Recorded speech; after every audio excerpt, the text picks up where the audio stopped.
بسم اللہ الرحمن الرحیم۔ ایک بھائی کہتے ہیں کہ میں اپنی بیوی سے قرآن سیکھنا چاہتا ہوں، کیا یہ عمل درست ہے؟ اگر میں اپنی بیوی سے قرآن سیکھوں تو ظاہری بات ہے وہ تو میری استانی بن گئی، میں ان کا شاگرد بن گیا، تو میں اپنی بیوی کو حکم دے سکتا ہوں یا نہیں، ان کی اصلاح کر سکتا ہوں یا نہیں؟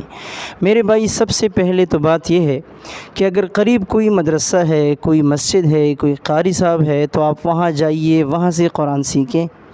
اگر آپ اس چیز کو مناسب نہیں سمجھتے تو آپ اپنی بیوی سے قرآن پاک سیکھ سکتی ہیں، یہ عمل بالکل درست ہے۔